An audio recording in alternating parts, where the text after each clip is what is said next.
इस वेले दी सब तो वड्डी खबर सामने आ रही है। सरकार हुण भंग की खेती करने के लिए तैयार है। सरकार लोगों की राय लेना चाहती है। सरकार टीमां का गठन करने के लिए भी तैयार है। भंग की खेती करने के लिए हुणे हिमाचल सरकार तैयार हो गई है। इस वेले की वड्डी खबर असीं इसनूं कह सकते हैं।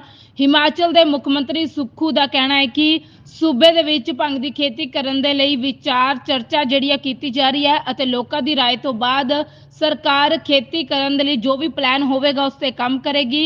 सरकार दे वल्लों अधिकारियों नूं टीमां बनाउण दा भी हुक्म दे दिता गया है। तो सरकार टीमां बना के 4 टीमां नूं वख-वख देशों दे विच भेजेगी जिथे कि इस वेले भंग की खेती की जाती है। उत्थे जाके टीमां चैक करनगियां कि किस तरीके दे नाल खेती की जाती है ते खेती करन दे विच किहड़े-किहड़े काम जिहड़े ने आसानी दे नाल हो सकदे ने, की फायदे जिहड़े ने खेती करन दे हो सकदे ने। अजिही सारी जानकारी टीमां जिहड़ियां ने उत्थों इकट्ठी करके लैके आउणगियां। तां भंग की खेती करन दे लई हुण हिमाचल सरकार तैयार है। इस खेती का कोई नुकसान है जां फिर नहीं, इस दी जांच करने के लिए 4 टीमां नूं वख-वख देशों दे विच भी भेजिया जावेगा। तां विरोधी धिर दे वल्लों यह सवाल भी सदन दे विच चुक्या गया सी कि तुसीं किस तरीके दे नाल भंग की खेती करोगे, किवें यकीनी बनाओगे कि भंग की खेती का कोई नुकसान नहीं होवेगा। तां हुण वड्डी ते अहम खबर तुहाडे तक पहुंचा रहे हैं कि सरकार हुण भंग की खेती करने के लिए तैयार है। सरकार लोकां दी राय लेना चाहती है। सरकार टीमां का गठन करने के लिए भी तैयार है। भंग की खेती करने के लिए हिमाचल सरकार हुण पूरी तरह तैयार नजर आ रही है। तो हिमाचल के मुख मंत्री सुक्खू का कहना है कि सूबे दे विच भंग की खेती करने के लिए विचार चर्चा की जा रही है। पहला लोकां दी राय ली जाएगी, फिर टीमां का गठन किया जाएगा। टीमां नूं वख-वख देशों के विच भी भेजा जाएगा जिथे कि इस वेले भंग की खेती हो रही है, तां जो कि इस दे नुकसान अते फायदे बारे पता चल सके। अते विरोधी धिर दे सवालों का जवाब दिंदे हुए भी हिमाचल प्रदेश के मुख्यमंत्री सुक्खू ने कहा कि पहला सारी रिपोर्ट तैयार होगी, उस तो बाद ही खेती करन दा काम जिहड़ा है वो शुरू होगा। सो वड्डी ते अहम खबर तुहाडे तक पहुंचा रहे कि हुण हिमाचल सरकार भंग की खेती करन दे लई पूरी तरह तैयार नजर आ रही है। लोकां दी राय लेना चाहती है सरकार की सूबे दे विच भंग की खेती की जावे जां फिर नहीं। इस वेले दी सब तो वड्डी खबर सामने आ रही है। सरकार हुण भंग की खेती करने के लिए तैयार है। सरकार लोकां दी राय लेना चाहती है। सरकार टीमां का गठन करने के लिए भी तैयार है। भंग की खेती करने के लिए हुणे हिमाचल सरकार तैयार हो गई है। इस वेले की वड्डी खबर असीं इसनूं कह सकते हैं।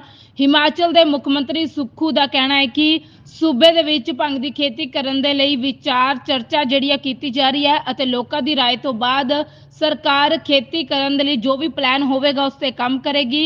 सरकार दे वल्लों अधिकारियों नूं टीमां बनाउण दा भी हुक्म दे दिता गया है। तो सरकार टीमां बना के 4 टीमां नूं वख-वख देशों के विच भेजेगी जिथे कि इस वेले भंग की खेती की जाती है। उत्थे जाके टीमां चैक करनगियां कि किस तरीके दे नाल खेती की जाती है ते खेती करन दे विच किहड़े-किहड़े काम जिहड़े ने आसानी दे नाल हो सकदे ने, की फायदे जिहड़े ने खेती करन दे हो सकदे ने। अजिही सारी जानकारी टीमां जिहड़ियां ने उत्थों इकट्ठी करके लैके आउणगियां। तां भंग की खेती करने के लिए हुण हिमाचल सरकार तैयार है। इस खेती का कोई नुकसान है जां फिर नहीं, इस दी जांच करने के लिए 4 टीमां नूं वख-वख देशों के विच भी भेजिया जाएगा। तां विरोधी धिर दे वल्लों यह सवाल भी सदन दे विच चुक्या गया सी कि तुसीं किस तरीके दे नाल भंग की खेती करोगे, किवें यकीनी बनाओगे कि भंग की खेती का कोई नुकसान नहीं होगा। तां हुण वड्डी ते अहम खबर तुहाडे तक पहुंचा रहे हैं कि सरकार हुण भंग की खेती करने के लिए तैयार है।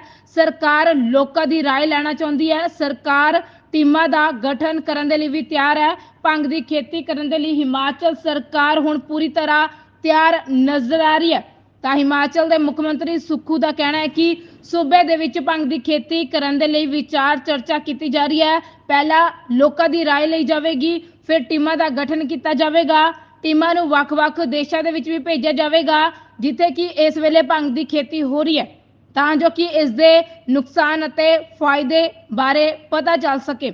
अते विरोधी धिर दे सवालों का जवाब दिंदे हुए भी हिमाचल प्रदेश के मुख्यमंत्री सुक्खू ने कहा कि पहला सारी रिपोर्ट तैयार होगी, उस तो बाद ही खेती करन दा ਕੰਮ ਜਿਹੜਾ ਹੈ ਉਹ ਸ਼ੁਰੂ ਹੋਵੇਗਾ।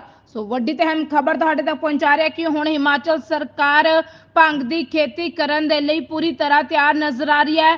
ਲੋਕਾਂ ਦੀ ਰਾਏ ਲੈਣਾ ਚਾਹੁੰਦੀ ਹੈ ਸਰਕਾਰ ਕਿ ਸੂਬੇ ਦੇ ਵਿੱਚ ਭੰਗ ਦੀ ਖੇਤੀ ਕੀਤੀ ਜਾਵੇ ਜਾਂ ਫਿਰ ਨਹੀਂ।